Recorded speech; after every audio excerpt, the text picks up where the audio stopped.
Hello boss, welcome to Telugu text class. This is అమ్మాయి. So ముందుగా అందరికీ మకర సంక్రాంతి శుభాకాంక్షలు అండి. సో మన ఛానల్ సబ్స్క్రైబర్స్కి, వ్యూవర్స్కి అందరికీ కూడా మకర సంక్రాంతి శుభాకాంక్షలు. సో దెన్ మనం ఈ వీడియోలో అసలు సీటెట్లో మనకి ఇంగ్లీష్ కాంప్రహెన్షన్ ప్యాసేజ్ ఉంటుంది కదా. సో ప్యాసేజ్ అలాగే పోయం ఉంది, ఇంగ్లీష్ పోయం ఉంది. సో అసలు ఈ రెండింటిని మనం ఎలా సాల్వ్ చేయాలి అన్నది ఒకసారి మనం డిస్కస్ చేసుకుంటూ వెళ్దాం. సో మనకి టైం లేదు కదా, చాలా మనకి నెక్స్ట్ ఏదైతే సండే ఉందో సండేనే మనకి ఎగ్జామ్ ఉంది. సో మంచిగా ప్రిపేర్ అవ్వండి, పండగకి ఎంజాయ్ చేయండి. ఎంజాయ్ చేస్తూనే కొంచెం టైం కూడా తీయండి అండి, కొంచెం టైం కూడా తీయండి, బికాజ్ టైం చాలా తక్కువ ఉంది కాబట్టి. సో నేను మొత్తం ఓవరాల్గా వీడియోలో కాంప్రహెన్షన్ ప్యాసేజ్ సంబంధించి ఏ విధంగా సాల్వ్ చేయాలని డిస్కస్ చేస్తాను, అలాగే పోయం కూడా డిస్కస్ చేస్తాను, ఇంగ్లీష్ పోయం కూడా. సో ఫస్ట్ ప్యాసేజ్ డిస్కస్ చేస్తే తర్వాత మనం పోయం డిస్కస్ చేద్దాం. సో కాంప్రహెన్షన్ ప్యాసేజ్ సంబంధించి సో చాలామంది బాగా మోస్ట్గా నన్ను రిక్వెస్టెడ్గా అడుగుతున్న వీడియో. సో ఇంకో విషయం ఏంటంటే సీటెట్కి సంబంధించి ప్రీ అడ్మిట్ కార్డ్స్ అనేవి రిలీజ్ అయ్యాయి. ప్రీ అడ్మిట్ కార్డ్స్ రిలీజ్ అయ్యాయని చెప్పి నేను ఆల్రెడీ వీడియో వేశాను.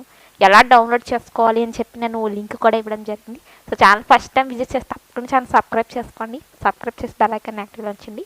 టెలిగ్రామ్, వాట్సాప్ గ్రూప్ లింక్స్ ఉన్నాయి, జాయిన్ అవ్వండి. అందులో సీటెట్కి సంబంధించి ప్రాక్టీస్ బిట్స్ కావచ్చు, ప్రీవియస్ ఇయర్ పేపర్స్ నేను షేర్ చేస్తున్నానండి, తప్పకుండా అందరూ జాయిన్ అవ్వండి. సో అయితే ఇక్కడ ప్రీ అడ్మిట్ కార్డ్ అనేది చాలామందికి డౌన్లోడ్ అవ్వట్లేదు, ఎర్రర్ అని చూపిస్తుంది మేడం. సో అస్సలు డౌన్లోడ్ అవ్వట్లేదంటే, సో డౌన్లోడ్ అవ్వకపోతే మీరు ఏం చేస్తారండి, మ్యాక్సిమం డౌన్లోడ్ చేసుకోవడానికి ట్రై చేయండి. మ్యాక్సిమం డౌన్లోడ్ చేసుకోవడానికి ట్రై చేయండి. ఒకవేళ అంతగా అవ్వకపోతే మీకు ప్రీ అడ్మిట్ కార్డ్ అనేది అంత మెయిన్ కాదు. ప్రీ అడ్మిట్ కార్డ్ అంత మెయిన్ కాదు. మనకి ఫైనల్ అడ్మిట్ కార్డు జనవరి 19th అయితే వస్తుంది. ఎప్పుడు వస్తుందండి ఫైనల్ అడ్మిట్ కార్డు? జనవరి 19th వస్తుంది. సో అక్కడ మీకు ఇదే తీసుకెళ్ళాలి, ప్రీ అడ్మిట్ కార్డు తీసుకెళ్ళకూడదు. ఎక్కడికి? సెంటర్కి. జనవరి 19th మనకి అఫీషియల్గా ఫైనల్ అడ్మిట్ కార్డు వస్తుంది. అందులో మీకు సెంటర్ అన్నీ ఉంటాయి. సో అది మీరు తీసుకెళ్లాల్సి ఉంటుంది. సో అప్పుడే మీరు డౌన్లోడ్ చేసుకోండి. చాలామంది ఇంక రాదేమో అనుకుంటున్నారు, ఇలా ఎర్రర్ ఇలా వస్తుంటే ఇంక రాదేమో అని చెప్పి చాలామంది కంగారు పడిపోతున్నారు. అలా ఏమీ కంగారు పడాల్సిన అవసరం ఏమీ లేదు. ఎందుకంటే మీకు ఫైనల్ అడ్మిట్ కార్డు జనవరి 19 అయితే మీకు రిలీజ్ అవుతుంది. సో అయితే ఇంగ్లీష్ కాంప్రహెన్షన్ సాల్వ్ చేస్తున్నప్పుడు మనం తీసుకోవాల్సిన జాగ్రత్తలు అనేవి ఏ విధంగా ఉన్నాయి. సో ఫస్ట్ ఆఫ్ ఆల్ ఇంగ్లీష్ని మనం లాంగ్వేజ్ 1గా తీసుకుంటాం, అలాగే లాంగ్వేజ్ 2గా కూడా తీసుకుంటాం. So already language 1 Telugu, language 2కి సంబంధించి తెలుగు తీసుకుంటే ఏ విధంగా సాల్వ్ చేయాలి, తెలుగు పద్యాన్ని తెలుగు గద్యాన్ని ఏ విధంగా సాల్వ్ చేయాలని నేను ఆల్రెడీ వీడియో వేశాను. ఎవరైనా చూడకపోతే చూడండి. సరే ఇక్కడ లాంగ్వేజ్ 1 ఇంగ్లీష్గాను, లాంగ్వేజ్ 2 ఇంగ్లీష్గా తీసుకున్నప్పుడు, సో లాంగ్వేజ్ 1 ఇంగ్లీష్గా తీసుకున్నప్పుడు ఒక ప్యాసేజ్, ఒక పోయం వస్తుంది. మీరు లాంగ్వేజ్ 1ని ఇంగ్లీష్గా తీసుకుంటే మీకు ఒక ఇంగ్లీష్ ప్యాసేజ్, ఒక ఇంగ్లీష్ పోయం వస్తుంది. మీరు లాంగ్వేజ్ 2ని ఇంగ్లీష్గా తీసుకుంటే, లాంగ్వేజ్ 2ని ఇంగ్లీష్గా తీసుకుంటే 2 ఇంగ్లీష్ ప్యాసేజ్లు అయితే వస్తాయి, 2 ఇంగ్లీష్ ప్యాసేజ్లు అయితే వస్తాయి. సో ఈ విషయాన్ని కొంచెం గుర్తుపెట్టుకోండి. సో ఆల్రెడీ తెలుగు చేసేసానండి నేను.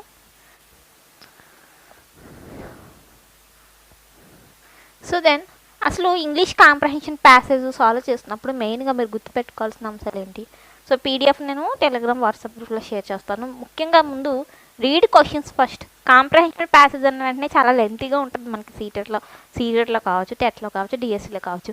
సో ప్యాసేజ్ అనేది రీడ్ చేయకండి, రీడ్ చెయ్యొద్దు. ఫస్ట్నే వెళ్ళిపోయి మీరు ప్యాసేజ్ అనేది రీడ్ చేస్తూ కూర్చోకండి. ముందు అసలు ఒకసారి క్వశ్చన్స్ ఏమి ఇచ్చాడు అనేది ఒకసారి చదవండి. క్వశ్చన్స్ మాత్రమే చదవండి, ఆన్సర్స్ కూడా కాదు, క్వశ్చన్స్ అనేవి ఒకసారి చదవండి. నెక్స్ట్ మ్యాక్సిమం 1-2 క్వశ్చన్స్కి ఆన్సర్స్ ఫస్ట్ అండ్ సెకండ్ పారాగ్రాఫ్స్లోనే ఉంటాయి. ఏంటండి, మొదటి 2 క్వశ్చన్స్కి ఆన్సర్స్ మ్యాక్సిమం పారాగ్రాఫ్ స్టార్టింగ్లోనే మీకు దొరకడానికి ఛాన్సెస్ అయితే ఎక్కువ ఉన్నాయి. ఇవి గుర్తుపెట్టుకోవాల్సింది అనమాట మెయిన్గా. తప్పకుండా లైక్ చేయండి, లైక్ అండ్ షేర్ చేయండి. మంచి ఇంపార్టెంట్ వీడియో. సీటెట్గానే కాదు, టెట్, డిఎస్సిలో కూడా మీరు కాంప్రహెన్షన్ ప్యాసేజ్ని ఈ విధంగానే సాల్వ్ చేయాలి. సో మంచిగా ఉపయోగపడుతుంది అనమాట. ఎనీ కాంపిటేటివ్ ఫీల్డ్లో మీరు ఎగ్జామ్కి అటెంప్ట్ చేసినప్పుడు మీకు మంచిగా యూజ్ అవుతుంది. సో ముందు క్వశ్చన్ చదవడానికి ట్రై చేయండి. సో అసలు కాంప్రహెన్షన్ ప్యాసేజ్ అనేది మనకి ఏంటంటే, మనం రీడింగ్ అనేది ఎంత మంచిగా చేస్తున్నాం, పోయం కావచ్చు, ప్యాసేజ్ కావచ్చు, ఇంగ్లీష్ పోయము, ఇంగ్లీష్ ప్యాసేజ్, మన రీడింగ్ స్కిల్స్ని అక్కడ వాళ్ళు ఏంటంటే టెస్ట్ చేయరు. ఎగ్జామినర్ ఎప్పుడు కూడా రీడింగ్ స్కిల్స్ చూడడు, ఏం చూస్తాడు, అండర్స్టాండింగ్ స్కిల్స్ చూస్తాడు. ఇది మీరు గుర్తుపెట్టుకోవాలి. మీరు ఎంతవరకు అర్థం చేసుకోగలుగుతున్నారు ఒక ఇంగ్లీష్ లాంగ్వేజ్ని అన్నది వాళ్ళు ఏం చేస్తారని చూస్తారు. సో అందుకే ముందు ఒక క్వశ్చన్స్ అన్నీ చదవండి. క్వశ్చన్స్ ఒక మ్యాక్సిమం ఎన్ని ఉంటాయి, ఒక 7 or 8 క్వశ్చన్స్ ఉంటాయి. ఎన్ని క్వశ్చన్స్ ఇస్తే అన్ని క్వశ్చన్స్ ఒకసారి చదవండి. చదివిన తర్వాత మ్యాక్సిమం ఫస్ట్ 2 క్వశ్చన్స్కి ఫస్ట్ పారాగ్రాఫ్లోనే వెతకడానికి ట్రై చేయండి. అలాగే బేసిక్ ఐడియా అసలు ఏంటి, ప్యాసేజ్ అసలు ఏం చెప్తుంది, బేసిక్గా ప్యాసేజ్ అసలు దేనికోసం ఇవ్వబడింది, ఎవరి కోసం ఇవ్వబడింది అనేది ఒక బేసిక్ ఐడియా అనేది మీకు తెలియాలి ప్యాసేజ్ సంబంధించి. అలాగే సర్కిల్ చేయండి ఇంపార్టెంట్ డేట్స్ ఏమైనా ఉంటే ఈ విధంగా. సో 1986, సో 1998, సో ఈ విధంగా ఏమన్నా మీకు ఉంటే కనుక వాటిని ఏం చేస్తారంటే సర్కిల్ చేసుకోండి ఇలాగ, ఎందుకు ఇవి ఇవ్వబడ్డాయి ప్యాసేజ్లో అని చెప్పి. అలాగే ఫేమస్ సంబంధించి పర్సన్స్ నేమ్స్, ప్లేసెస్ ఏమైనా ఉంటే వాటిని కూడా సర్కిల్ చేయండి. ఆఫ్లైన్ పేపర్లో చాలా ఈజీగా మనం సర్కిల్ చేయొచ్చు. యాక్చువల్లీ ఆఫ్లైన్ పేపర్ యొక్క యూజ్ ఏంటంటే తెలుగు ప్యాసేజ్లు కావచ్చు, ఇంగ్లీష్ ప్యాసేజ్లు కావచ్చు, చాలా మంచిగా మనం స్కోర్ చేసుకోవచ్చు. పేపర్ 1, పేపర్ 2 కూడా సేమ్ పార్ట్ అండి. Any competitive exam, any paper మీరు ఇవే ఫాలో అవ్వాలి. క్వశ్చన్స్ చదవాలి. తర్వాత మ్యాక్సిమం క్వశ్చన్స్కి మీకు తెలిసినట్లుగానే ఉంటే కనుక అవి ఫస్ట్ అండ్ సెకండ్ పారాగ్రాఫ్స్లోనే మ్యాక్సిమం దొరుకుతాయి, ఫస్ట్ అండ్ సెకండ్ క్వశ్చన్స్. అలాగే ప్యాసేజ్ యొక్క అసలు థీమ్ ఏంటి, అసలు ఎందుకు ఇచ్చాడు, బేసిక్ ఐడియా ఏంటన్నది ముందు అర్థం చేసుకోవాలి. సో అలాగే సర్కిల్ ఇంపార్టెంట్ డేట్స్, తప్పకుండా ఏం చేయాలండి, important dates, famous places, persons names అనేవి మీరు సర్కిల్ చేయండి. అలాగే solve passage vocabulary questions in last అండి. సో ప్యాసేజ్కి సంబంధించి ఒక్కొక్కసారి మనకి వొకాబులరీకి సంబంధించి గ్రామర్ పార్ట్ అనేది ఇస్తూ ఉంటాడు. మ్యాక్సిమం ఒక 2-3 వొకాబులరీ బేస్డ్ మీనింగ్ వెతకమని, నియరెస్ట్ మీనింగ్ అని, లేకపోతే పార్ట్స్ ఆఫ్ స్పీచ్ అని, సో ఈ విధంగా ఇస్తుంటాడు. అవి మ్యాక్సిమం లాస్ట్లో అటెంప్ట్ చేయడానికి ట్రై చేయండి. సో ముఖ్యంగా practice at least 3 to 5 English comprehension passages అండి. సో ఒక మ్యాక్సిమం ఒక రెండైనా ప్రీవియస్ ఇయర్ పేపర్స్లో ఇవ్వబడిన మీరు ప్రాక్టీస్ చేసుకోండి. మ్యాక్సిమం ఒక పేపర్ తీసుకున్నారంటే మీకు 3 దొరుకుతాయి ప్యాసేజెస్లో. ఎలాగా, లాంగ్వేజ్ 1లో ఒక ప్యాసేజ్ దొరుకుతుంది, లాంగ్వేజ్ 2లో 2 ప్యాసేజ్లు దొరుకుతాయి, 3 ప్యాసేజ్లు దొరుకుతాయి ఒక ప్రీవియస్ ఇయర్ పేపర్ తీసుకున్నారంటే సీటెడ్ది. సో మ్యాక్సిమం వాటిని ప్రాక్టీస్ చేయడానికి ట్రై చేయండి. ఆల్రెడీ షేర్ చేస్తాను, చాలా షేర్ చేయడం జరిగింది previous year papers, last time papers share చేయడం జరిగింది. సో వాటికి సంబంధించి మీరు ఏం చేస్తారండి, సో లేదు మీకు కోర్సెస్లో జాయిన్ అయిన వాళ్ళకి ప్రీవియస్ ఇయర్ పేపర్స్ ఫోల్డర్స్ ఉంటాయి, అక్కడ కూడా మీకు అవైలబుల్ ఉంటాయి సీటెట్ సంబంధించి ప్యాసేజెస్. సీటెట్ పేపర్ 1, పేపర్ 2 కోర్సెస్లో జాయిన్ అయ్యారు కదా, సో మీకు మీ ఫోల్డర్స్లో మీకు ప్రీవియస్ ఇయర్ పేపర్స్ ఉంటాయి, మీరు అక్కడ నుండి మీరు సాల్వ్ చేసుకోవచ్చు ప్రీవియస్ ఇయర్ అనేది. సో ఇక్కడ ప్రీవియస్ ఇయర్ పేపర్స్ సంబంధించి ఒక 2 ప్యాసేజ్లు అనేవి మ్యాక్సిమం సాల్వ్ చేయడానికి ట్రై చేయండి. సో ఇంకో విషయం, ఇంపార్టెంట్ విషయం ఏంటంటే ప్యాసేజ్లో మీకు ఏమైనా క్వశ్చన్స్ రాలేదనుకోండి, ఒక 2-3 క్వశ్చన్లు కన్ఫ్యూషన్గా ఉన్నాయి, ప్యాసేజ్లోనే దొరకట్లేదు, అసలు వొకాబులరీ కూడా తెలియట్లేదు అంటే వదిలేయండి, స్కిప్ చేసేయండి. వదిలేసి మీరు ఇంకేం చేస్తారంటే ఇంకో నెక్స్ట్కి వెళ్ళిపోండి, అక్కడే కూర్చోవద్దు. జస్ట్ ప్యాసేజ్లో రాలేని క్వశ్చన్ల గురించి ఆలోచిస్తూ కూర్చున్నారంటే మనకి ఇంకా ఉన్నాయి కదా, పెడగాగి ఉంది, కంటెంట్ ఉంది, ఈ క్వశ్చన్స్కి చేయడానికి టైం ఉండదు. సో రాకపోతే వదిలేయండి. మ్యాక్సిమం ఈ ట్రిక్స్తో వెతకడానికి ట్రై చేయండి, దొరకకపోతే వదిలేండి, అక్కడే ఉండి మీరు టైం వేస్ట్ చేసుకోవద్దు. సో అర్థమైంది కదా ఇంగ్లీష్ కాంప్రహెన్షన్ సంబంధించి ఎటువంటి ట్రిక్స్ అనేవి మనం ముందుగా ఫాలో చేయాలన్నది, క్వశ్చన్స్ చదవడం. సో ఇక్కడ ఆల్రెడీ ఒక ప్యాసేజ్ అనేది నేను తీసుకున్నాను, ప్రీవియస్ ఇయర్ ప్యాసేజ్ అనమాట. ఆల్రెడీ ప్రీవియస్ ఇయర్ పేపర్లో ఇది రిపీట్ అయిన ప్యాసేజ్. సో ఇక్కడ చూసారా, ఇక్కడ రాయబడింది చాలా చక్కగా ప్యాసేజ్కి సంబంధించి క్వశ్చన్ నెంబర్. ఒకసారి ఏం చేస్తారంటే ఒక ప్యాసేజ్లో క్వశ్చన్కి ఇంకో ప్యాసేజ్లో ఆన్సర్ ఇచ్చేస్తూ ఉంటారు, లేదా ప్యాసేజ్ క్వశ్చన్స్కి ఆన్సర్స్ పోయంలో వెళ్ళి బబుల్ చేస్తుంటారు. సో బబులింగ్ కూడా ఎలా చేయాలన్నది కూడా నేను చెప్తాను. ఎగ్జామ్ ఉంది, before examination, 1 day before examination తప్పకుండా మీకు ఏంటంటే వీడియో అప్లోడ్ చేస్తాను పాజిటివ్ నెగిటివ్ గురించి, అలాగే ఏ విధంగా అసలు బబుల్ అనేది చేయాలి ఆఫ్లైన్ పేపర్లో అన్నది. సో అయితే ఇక్కడ ప్యాసేజ్ అనేది ఇలా ఇవ్వడం జరిగింది, చాలా లెంతీ ప్యాసేజెస్ ఉంటాయి.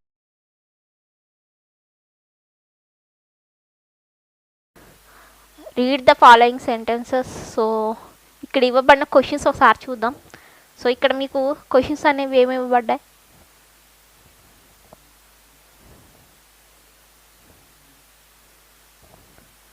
సో ఫస్ట్ క్వశ్చన్ చూడండి, ఇక్కడ ఫస్ట్ క్వశ్చన్ ఏం అడిగాడు చూడండి. Mind people succeeded occasionally, few people believe that getting their dream job is matter of luck, అలాగే majority of the people think that dream jobs are highly competitive.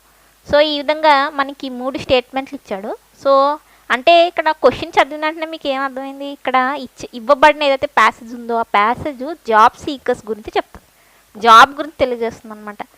Job అనేది పొందడం అనేది కొంతమందికి ఏంటంటే డిటర్మైన్ చేస్తేనే వస్తుందని, కొంతమంది అభిప్రాయపడుతున్నారు లక్ అనేది మ్యాటర్ చేస్తుంది, లక్ ఉంటేనే జాబ్ వస్తుందని. సో కొంతమంది ఏమంటున్నారంటే చాలా కాంపిటేటివ్ అనేది ఎక్కువగా ఉండడం వల్ల ఇక్కడ ఏంటండి డ్రీమ్ జాబ్స్ అనేవి వాళ్ళు ఏంచి పొందలేకపోతున్నారు. సో ఈ విధంగా జాబ్ సంబంధించి ఏదో మనకి అడుగుతున్నాడు. సో సార్ ప్యాసేజ్ చూద్దాం, ప్యాసేజ్ ఏం చెప్తుందో.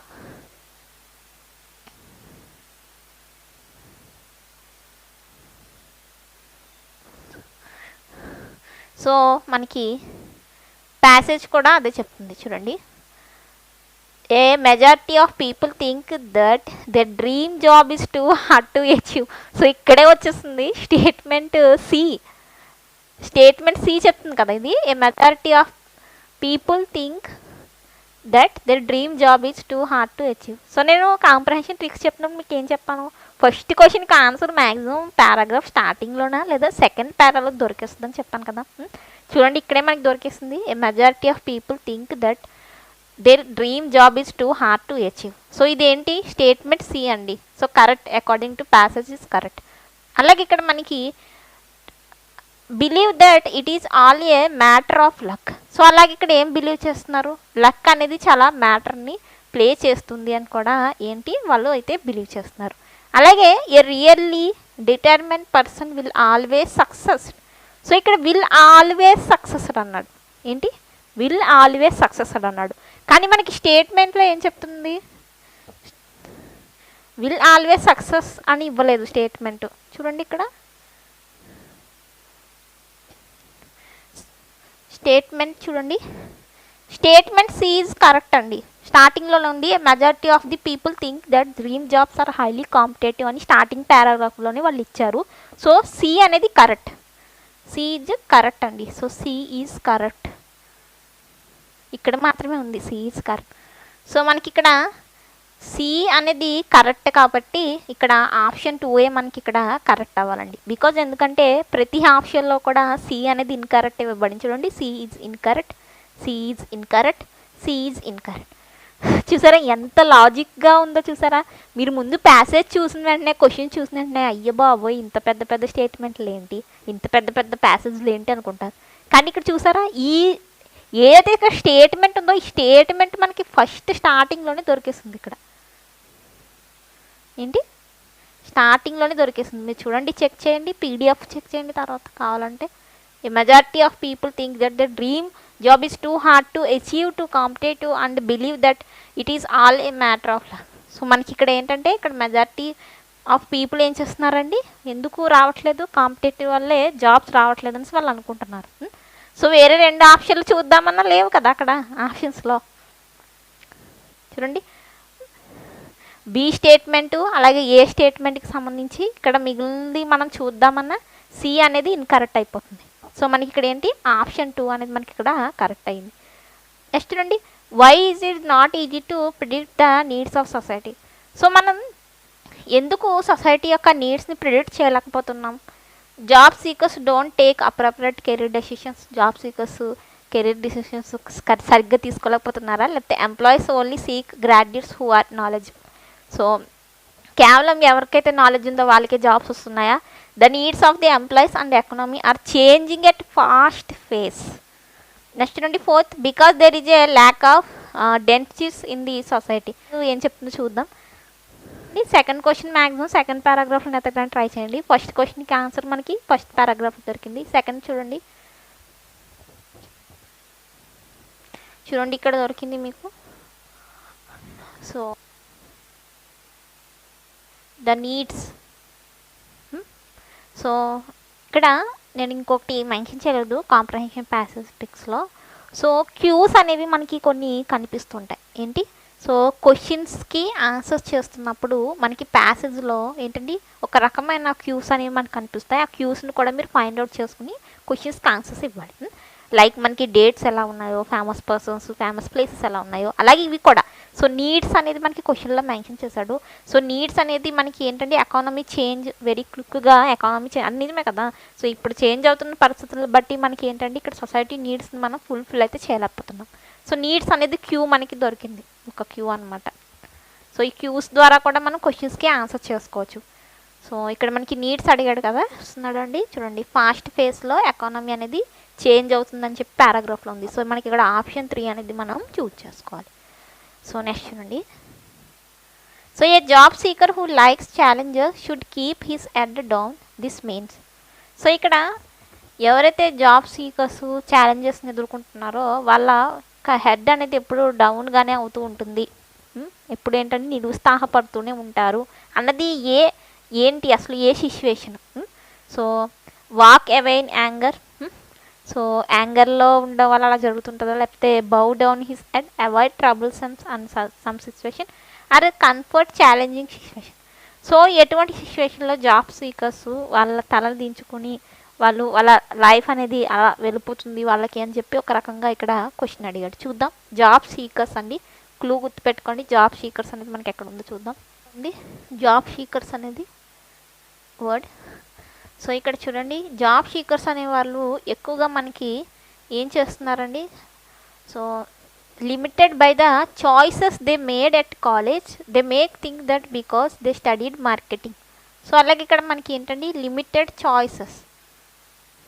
చాయిసెస్ని మేక్ చేయడం వల్ల వాళ్ళు ఏం చేస్తున్నారండి, ఎంప్లాయర్స్ అనేవాళ్ళు లెస్ ఇంట్రెస్ట్తో ఎక్వైర్డ్ నాలెడ్జ్ని అయితే వాళ్ళు ఇది చేయడం ద్వారా వాళ్ళ హెడ్ అనేది డౌన్ అవుతుందని చెప్పి ఒక రకంగా ఇక్కడ ఇవ్వడం జరిగింది ప్యాసేజ్లో. అంటే మనకి ఇక్కడ చూడండి లిమిటెడ్ బై ద చాయిసెస్.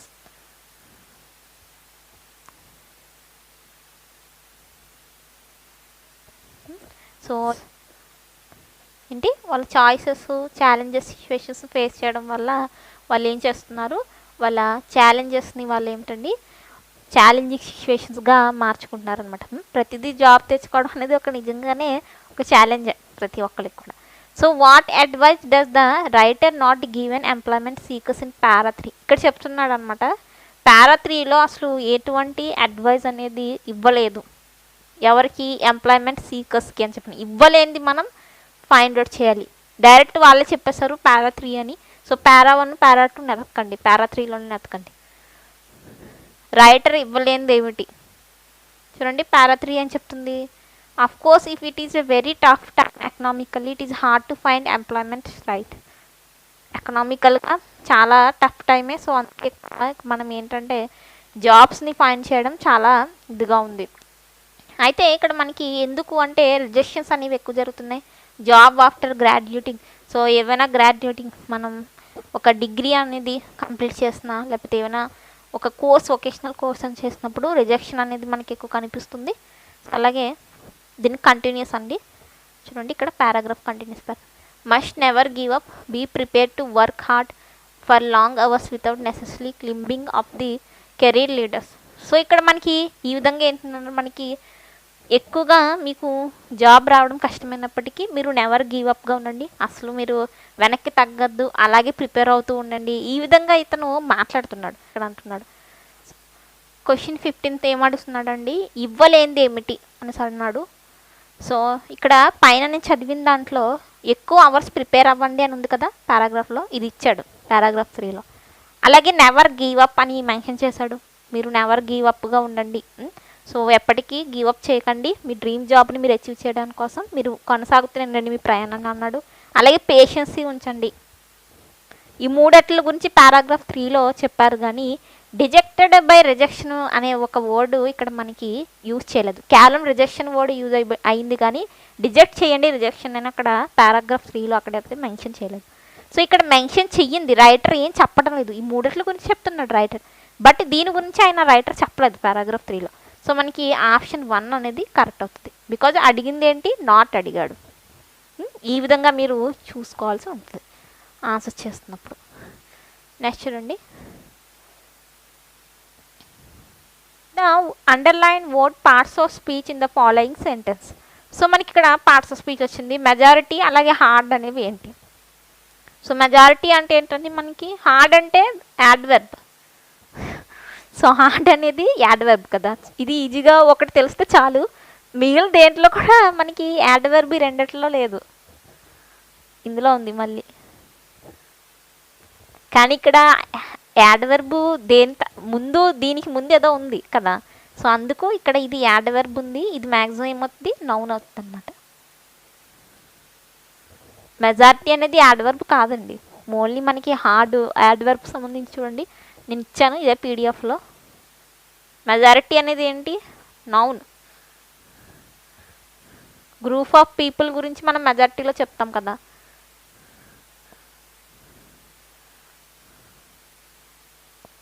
చూడండి యాడ్వర్బ్స్ అంటే మనకి ఏం చేస్తాయి, often, how, when, where, it, yet, hard. So ఇవన్నిటిని మనం యాడ్వర్బ్స్ అని పిలుస్తాం. సో అలాగే లౌడ్లీ, ఆల్వేజ్, నెవర్, లేట్, ఇవన్నిటిని కూడా మనం యాడ్వర్బ్స్ అని పిలుస్తాం అనమాట. సో అలాగే కంజంక్షన్స్ అంటే ఏంటి, కంజంక్షన్స్ అంటే because, and, yet, therefore, but. So ఈ పీడిఎఫ్లో నేను ఇచ్చాను, ఇవి ఒకసారి మీరు చదువుకుని వెళ్ళండి. ప్రిపోజిషన్స్ అంటే at, in, on, about, to, ఇవి వస్తాయి. కంజంక్షన్ అంటే మనకి ఈ సింబల్తో ఉంటుంది అనమాట, దాన్ని ఈజీగా ఇలాగ మనం ఫైండ్ అవుట్ చేసుకోవచ్చు. సో నౌన్ అంటే ఏంటంటే నేమ్స్ని తెలియజేస్తుంది. సో మెజారిటీ అనేది గ్రూప్ ఆఫ్ నౌన్ తెలియజేస్తుంది. టైప్స్ ఆఫ్ నౌన్స్లో మనకి గ్రూప్ ఆఫ్ నౌన్స్లో మనం మెజారిటీ వర్డ్ని ఎక్కువగా యూజ్ చేస్తూ ఉంటాం.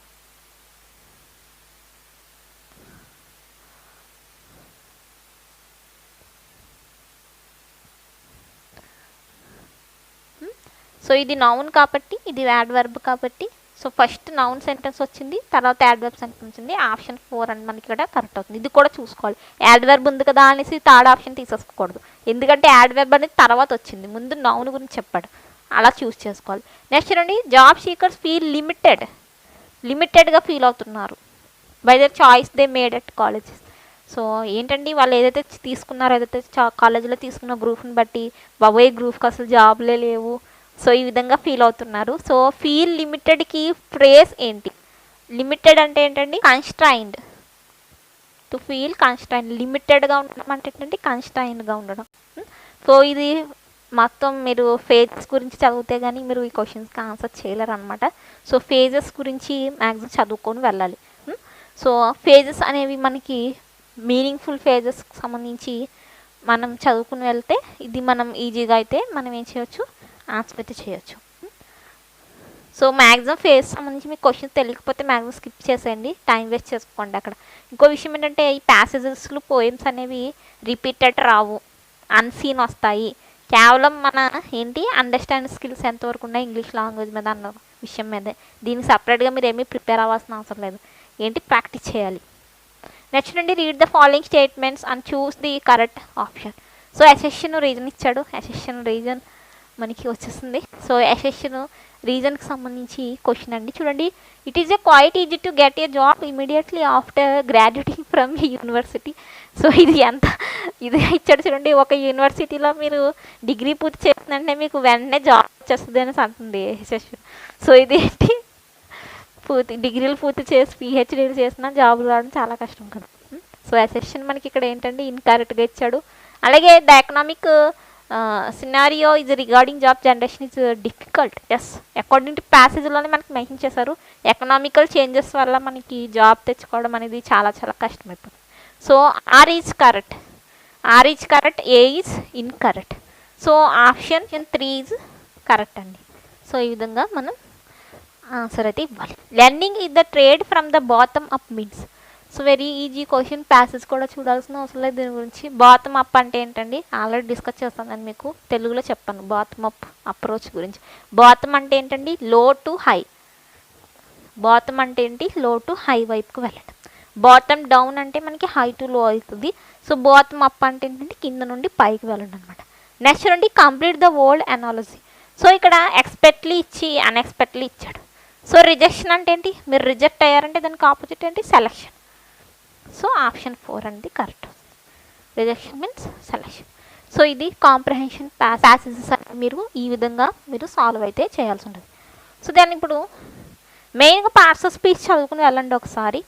పాస్ స్పీచ్ అనేవి ఒకసారి చూడండి. నౌను, ప్రొనౌను, యాడ్వర్బ్, యాడ్జెక్టివ్ అనేది 1 క్వశ్చన్ 1 మార్క్ వస్తుంది. సో అలాగే ఇక్కడ చూడండి, ఇక్కడ ఇది ప్యాసేజ్ క్వశ్చన్స్ కాదు, ఇక్కడితో అయిపోయాయి. ఇక్కడితో ప్యాసేజ్ క్వశ్చన్స్ కంప్లీట్ అయిపోయాయి. సో ఒక్కొక్కసారి ప్యాసేజ్ కిందే మనకి ఇలా కూడా అడుగుతున్నాడు, లైక్ బట్ అనేది ఏమిటి. సో ఇందాక చెప్పాను కదా, బట్ అనేది ఏంటండి కంజంక్షన్, ఆప్షన్ 4. అలాగే షీ వాజ్ హెసిటెంట్. హెసిటెంట్ యొక్క నియరెస్ట్ మీనింగ్ అడుగుతున్నాడండి, మీనింగ్స్ అడుగుతున్నాడు ఒక్కొక్కసారి. హెసిస్టెంట్ అండ్ డిస్క్లైన్డ్ అనమాట. హెసిస్టెంట్ యొక్క మీనింగ్ డిస్క్లైన్డ్. అలాగే ఇక్కడ రిలీషింగ్ వర్డ్ యొక్క ఆపోజిట్ వర్డ్స్ కూడా అడుగుతున్నాడు ఒక్కొక్కసారి ప్యాసేజ్ కింద, ఆపోజిట్ వర్డ్స్. సో చూడండి, రిలీషింగ్ యొక్క ఆపోజిట్ డిస్లైక్ చేసాం. రిలీషింగ్ చేసామంటే డిస్లైక్ చేసాము అని అర్థం అనమాట. సో ఇప్పుడు నేను పోయం డిస్కస్ చేస్తానండి. ఇంకో విషయం ఏంటంటే, ఇక్కడ మీకు పీడిఎఫ్లో క్వశ్చన్ నెంబర్స్ అనేవి కన్ఫ్యూషన్గా ఉంటాయి. క్వశ్చన్ నెంబర్స్ చూడకండి, బికాజ్ నేను ఒకే పేపర్లోని పోయము, ఒకే పేపర్లోని ప్యాసేజెస్ తీసుకోలేదు. వేరు ప్రీవియస్ ఇయర్ పేపర్స్లోని పోయము ప్యాసేజెస్ తీసుకున్నాను. చూడండి, ఇక్కడ పోయం అనేది ఒకటి ఉంది. పోయంకి సంబంధించి మనకి 115 to 120 క్వశ్చన్స్ కట్టి అటెంప్ట్ చేయాలి. చూడండి, ఇక్కడ మనకి గ్యాదర్ ఏ రోజ్ బర్డ్స్ అని చెప్పి, while may old time is still a flying, tomorrow will be dying. So ఈ విధంగా మనకి పోయం ఇచ్చాడు. సేమ్ తెలుగు పద్యం లాగే మీకు అర్థమయ్యే విధంగా మీరు చదువుకోండి. ఇక్కడ టైము చెప్తుంది, టైము, టుమారో. సో ఇక్కడ setting, run, sun, verse, time గురించి ఇక్కడ ఏదో ఒక పోయం ఇచ్చారు. టైం గురించి ఒక పోయం అనేది ఉంది. సో చూడండి, అసలు ఈ పోయం ఏం చెప్తుందో క్వశ్చన్స్ చూద్దాం. సేమ్ ప్యాసేజ్ లాగే క్వశ్చన్స్ చదవండి ముందు పోయం కన్నా. Poem is address to a an అని చెప్పి ఇక్కడ డాష్ ఇచ్చాడు. సో అసలు పోయం దేని గురించి చెప్తుంది? ఓల్డ్ అన్మ్యారీడ్ ఉమెన్ గురించా, గార్డెనర్ గురించా, యంగ్ ఉమెన్ గురించా, ఓల్డ్ ఫ్రెండ్ గురించా? So young women, old friend, gardener ఈ విధంగా ఉంది. సో పోయంలో వెతకడానికి ట్రై చేయండి. సో ఇక్కడ ఉమెన్ గురించి, గార్డెన్ గురించి, దేని గురించి కూడా మనకి ఏమైనా క్లూ ఉంటుందేమో చూద్దాం. సో యంగ్ అని ఉంది చూడండి, యంగ్కి సంబంధించి ఏమైనా ఉన్నా, ఓల్డ్కి సంబంధించి, ఓల్డ్ ఉమెన్కి సంబంధించి, లేకపోతే గార్డెన్ సంబంధించి ఏమైనా ఉన్నా చూడండి. యూత్ గురించి మెన్షన్ చేశాడు పోయం. యూత్ అంటే ఏంటండి? యూత్ అంటే యంగ్. సో పోయం అనేది మనకి ఓల్డ్ గురించి అసలు లేదు అక్కడ, ఓల్డ్ కావచ్చు, గార్డెనర్ గురించి కావచ్చు. సో పోయం అనేది సపోజ్ మనకి యంగ్ ఉమెన్కి సంబంధించి ఉంది. So the example of a sun is given to. So అసలు ఇక్కడ ఇవ్వబడిన ఏదైతే పోయం ఉందో, సన్ అనేది ఎవరికి ఎగ్జాంపుల్గా ఇచ్చాడు? సో సన్ గురించి మెన్షన్ చేశాడు కదా పోయంలో. ఇందాక నేను చెప్పాను సన్ సెట్టింగ్ అని చెప్పి ఇక్కడ ఉంది కదా, సన్ సెట్టింగ్, రన్. సో అసలు ఇక్కడ చూడండి, sun. So the glorious lamp of heaven the sun ఉంది. సో అసలు సన్ అనేది దేనికి సంబంధించింది? అకార్డింగ్ టు పోయము సన్ అనేది ఒక టైం గురించి చెప్తున్నాడు. సన్ సెట్, సన్ రైజ్కి సంబంధించి చూడండి, సన్కి సంబంధించి మనకేంటి ఒక టైము, సన్ సెట్ అవ్వడం. సో ఒక టైం గురించి ఇక్కడ తెలియజేస్తున్నాడు. సో ఇక్కడ ఏంటి, describe the fast passage of time. Time గురించి ఇక్కడ మనకి సన్సెట్కి సంబంధించి తెలియజేస్తున్నాడు కాబట్టి time. What is the poet tells us about young age. So మీకు డౌట్ రావచ్చు, ఈ యంగ్ ఉమెన్ అంటే ఇక్కడ యంగ్ ఏజ్ గురించి కూడా ఇక్కడ పోయంలో ఇక్కడ మనకి మెన్షన్ అయితే చేయడం జరిగింది. మ్యాక్సిమం ఇలాగే మీరు సాల్వ్ చేయడం ట్రై చేయండి. పోయం అర్థం చదువుతూ ఆ పోయాన్ని అర్థం చేసుకునేటప్పటికి మీకు టైం వెళ్ళిపోతుంది. ఇలాగే క్లూస్ ఏమైనా ఉంటే యంగ్ అని, యూత్ అని, ఓల్డ్ అని పోయంలో ఎత్తికి పెట్టడానికి ట్రై చేయండి. సో అసలు యంగ్ ఏజ్ గురించి అసలు ఏం చెప్తున్నాడు? యంగ్ ఏజ్ గురించి చెప్తున్నాడు పోయంలో. సో అలాగే టైం గురించి ఎక్కువగా ఏంటి మెన్షన్ అయితే చేశాడు. అనేది ఎప్పుడు పాస్ అయిపోతుంది, అది యంగ్ అవ్వచ్చు, సో ఓల్డ్ అవ్వచ్చు, ఏదైనా సరే టైం అనేది పాస్ అవుతుంది అని చెప్పి మనసు అంటున్నాడు అనమాట. అలాగే which of the following statement is true or false. ఇక్కడ మనకి 2 స్టేట్మెంట్లు ఇచ్చాడు. ఈ 2 స్టేట్మెంట్లో ఏది ట్రూ, ఏది ఫాల్ అంటున్నాడు. స్టేట్మెంట్ ఏ చూడండి, gathering rose birds is the same has enjoying ones life. అలాగే the sun can't keep on shining for ever. నిజమే కదా, మనకి సన్ అనేవాడు ఎప్పుడు మనకి షైనింగ్ తోటే ఫర్ ఎవర్గా ఉన్నాడు కదా. సెట్టింగ్ అనేది జరుగుతుంది. సో నైట్ అవుతే మనకి సన్ అనేది కనిపించకుండా పోతుంది. ఎప్పుడు ఫర్ ఎవర్ కానీ సన్ అనేది మనకి ఉండడు ఆకాశంలో. బి అనేది కరెక్ట్గా ఉంది. అలాగే ఏ చూడండి, gathering rose birds is the same as enjoying ones love. So మనకి పోయంలోనే ఉంది. ఇక్కడ చూడండి రోజ్ బర్డ్స్ గురించి ఇచ్చాడు. రోడ్స్ బర్డ్స్ గురించి గ్యాదర్ రోడ్స్ బర్డ్స్ అని చెప్పి మనకి స్టేట్మెంట్లోనే ఇచ్చాడు. ఇది కూడా కరెక్టే. So A and B both are true. So అలాగే and the same flower that smiles today identify the figure of speech. So ఇక్కడ అందరికీ ఇదే డౌట్. ఫిగర్ ఆఫ్ స్పీచ్ నుండి మనకి 2 క్వశ్చన్స్ వస్తాయి ఇంగ్లీష్ పోయంలో. ఫిగర్ ఆఫ్ స్పీచ్ అంటే ఏమీ లేదండి. ఫిగర్ ఆఫ్ స్పీచ్ అంటే తెలుగులో అలంకారాలు అనమాట. ఫిగర్ ఆఫ్ స్పీచ్ అంటే ఏంటండి, అలంకారాలు. సో అలంకారాలను ఇక్కడ ఫైండ్ అవుట్ చేయమంటున్నాను. 2 క్వశ్చన్స్ వచ్చాయి. మెయిన్గా మీకు హైపర్బోల్, సిమిలీ, మెటాఫోర్ ఈ అలంకారాలకు సంబంధించి ఫిగర్ ఆఫ్ స్పీచ్ గురించి ఎక్కువ అడుగుతాడు. పర్సనిఫికేషన్ ఈ 4 మీరు చదువుకుని వెళ్ళాలి. సో అసలు హైపర్బోల్ అంటే ఏంటి, సిమిలీ అంటే ఏంటి, మెటాఫోర్ ఫిగర్ ఆఫ్ స్పీచ్ అంటే ఏంటి, అలాగే పర్సనిఫికేషన్ అంటే ఏంటి, ముందు ఈ 4 గురించి తెలుసుకుంటేనే మీరు ఫిగర్ ఆఫ్ స్పీచ్ని ఐడెంటిఫై చేయగలరు. పోయం అనేది కేవలం లాంగ్వేజ్ 1ని ఇంగ్లీష్గా చూస్ చేసుకున్న వాళ్ళకే వస్తుంది. అది గుర్తుపెట్టుకోండి. మీరు లాంగ్వేజ్ 2ని ఇంగ్లీష్గా చూస్ చేసుకుంటే మీరు పోయం సాల్వ్ చేయాల్సిన అవసరం లేదు, మీరు స్కిప్ చేసేవచ్చు. దీనికి సంబంధించి మెటాఫోరు, అలాగే హైపర్బోల్, అలాగే పర్సనిఫికేషన్. సిమిలీ అంటే సిమిలీ అంటే ఏంటంటే ఇక్కడ మనకి 2 ఆబ్జెక్ట్స్ని కంపేర్ చేయడం ఏంటి. సో సిమిలీ అంటే మనకి ఏవైనా 2 ఏంటి 2 ఆబ్జెక్ట్స్ని కంపేర్ చేసుకోండి. ఎగ్జాంపుల్ మనకి when dissolving like soap in water. So అది ఎలా ఉందంటే సోపు ఏ విధంగా వాటర్లో డిసాల్వ్ అవుతుందో ఆ విధంగా అది కూడా డిసాల్వ్ అవుతుంది. ఏ విధంగా ఒక వాటర్లో వేసిన వెంటనే ఏ విధంగా డిసాల్వ్ అయిపోతుందో అదే విధంగా అది కూడా డిసాల్వ్ అవుతుంది. సో ఈ విధంగా కంపేర్ చేయడం, ఏదైనా ఒక రిలేషన్ ఇంకో దాంతో, ఒక ఆబ్జెక్ట్ ఇంకో ఆబ్జెక్ట్, సో ఇలా కంపేర్ చేయడం దాన్ని మనం ఫిగర్ ఆఫ్ స్పీచ్ సిమిలీని యూజ్ చేస్తాం.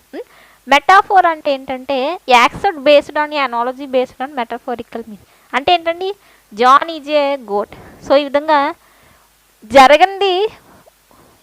జరగంది మనం ఒక రకంగా ఇక్కడ జరిగిందని చెప్పడం. జాన్ అనేవాడు గోడ్తో సమానం, మేకతో సమానం. సో మా మామ ఈజ్ ఏ గోల్డెన్ హార్ట్. మా అమ్మ హృదయం చాలా బంగారం లాంటిది. సో ఈ ఆబ్జెక్ట్కి సంబంధించి పోల్చి చెప్పడం. మెటాఫోర్ని ఏం చెప్తాను, రూపకాలంకారం చెప్తాం. తెలుగులో ఏంటి, రూపకాలంకారం అని చెప్తాం అనమాట. So John is a great, my mother have a golden heart. So ఇలాంటివి అనమాట. సో అలాగే హైపర్బోల్ అంటే ఏంటండి, it is art of telling that idea meant we explain by marketing larger or smaller. So ఇక్కడ చూడండి, ఇక్కడ మనకి ఏంటంటే హైపర్బోల్ అంటే అతిశయోక్తి అలంకారం అంటారు చూడండి, ఆ టైపు. సో అంటే ఏంటంటే ఇక్కడ ఏదైనా ఒక దానికి సంబంధించి ఏంటంటే స్మాల్గా కావచ్చు, లార్జ్గా కావచ్చు, ఎక్స్ప్లెయిన్ చేస్తున్నప్పుడు ఒకదానికి ఇంకొకటి లింక్ పెట్టి ఎక్స్ప్లెయిన్ చేస్తారు. లైక్ చూడండి, the wave of the sea did not go as far as my heart అంటున్నాడు. సో ఇక్కడ సీ యొక్క వేవ్ని హార్ట్తో ఇక్కడ పోల్చడం జరిగింది. ఏంటండి, సీ యొక్క వేవ్ని హార్ట్తో ఇక్కడ పోల్చి చెప్తున్నాడు.